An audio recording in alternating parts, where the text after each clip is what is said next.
The pregame portion of our program continues now with SOU head volleyball coach Josh Rohlfing. Josh, 8+ years now. Yeah, ninth season, yeah. 200 wins, 205 to be exact, 4 Cascade Conference championships, I've got it written down.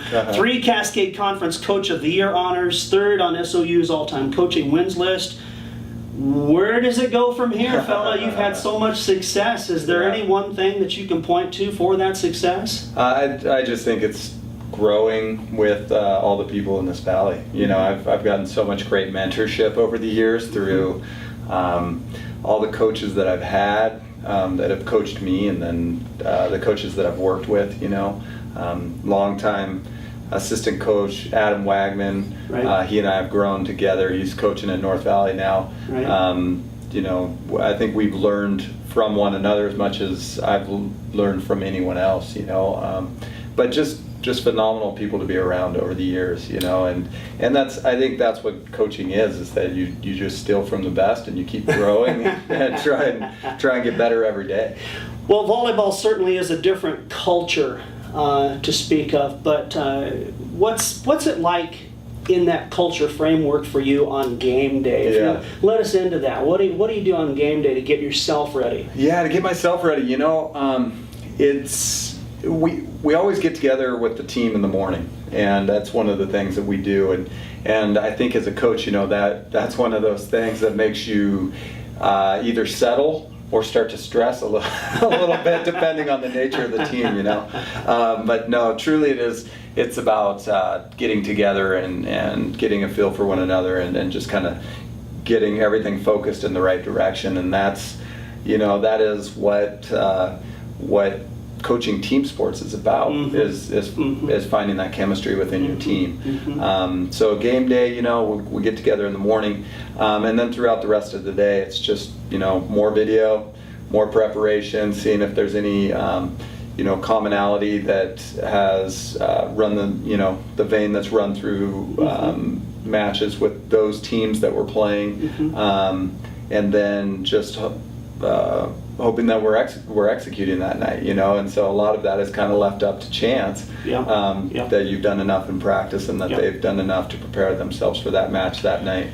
Well, last weekend, of course, back-to-back setbacks, which is huge. That kind of has an asterisk on this season and the last couple of seasons, losing back-to-back games like that, back-to-back matches.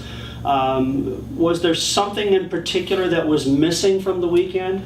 You know, to be honest, it's been a month of coming for us. You know, I felt like we haven't been consistent for the last month. Wow. We've consistently won, but our practice preparation, our commitment to excellence, to coin a phrase from the Oakland Raiders, is, you know, that's been lacking a little bit, and I felt like it was kind of a train coming down the tracks, and it was just not if, but more when, and, you know, just being frank about it. It's a tough thing. Sure.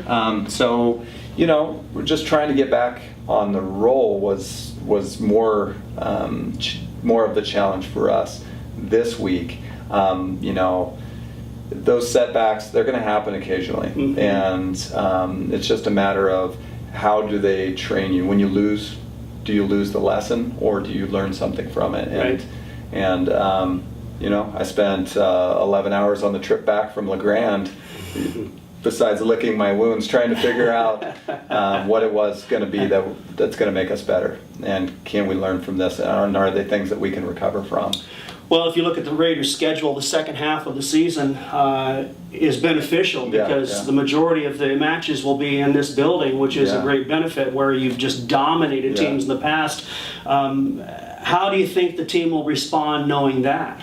You know, it's been interesting. We haven't talked about the schedule too much this year. We're just trying to win that next game, and such a coach cliche, you know, but it truly has been trying to win that next match, and trying to get better each day. And you know, as coaches, myself and my assistants, we've discussed the schedule and the favorability of being home in some of these tough matches, and it's really been huge for us. Matt's killing me. It's been huge for us to to have that that look that, hey, we just need to get through these next really tough matches for us, and then we're going to get that opportunity to get home, get some rest when the bulk of this school sessions in.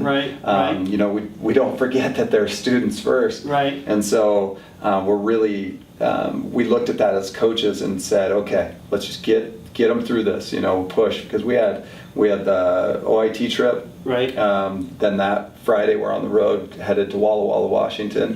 And then that night at 10 p.m. when we finished our match, we're traveling back home, and then that next Thursday we're back on a bus headed to Boise.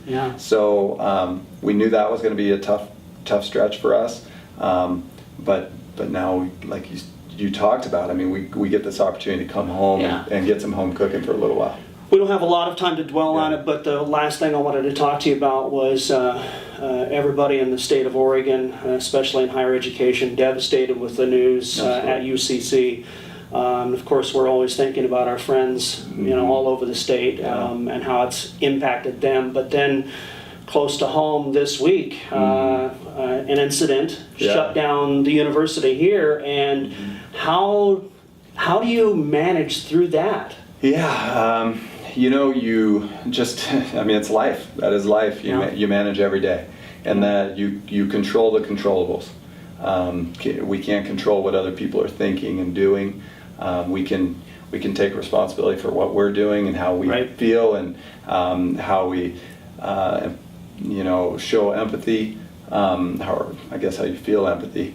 And those are the things we can control, and that's what we talk about. You know, the things at UCC, they hit us pretty hard. I mean, we were on the bus going up to Boise, and it just, to hear that happening, and instantly for me, we had a player leave our team at the beginning of the year and go to school at Umpqua. The first thing I thought about was her, you know, and so we were actually in Bend, and we were just heading out of practice, and I heard it, and the first thing I did was grab my phone, and I went and texted her just to see that she was okay.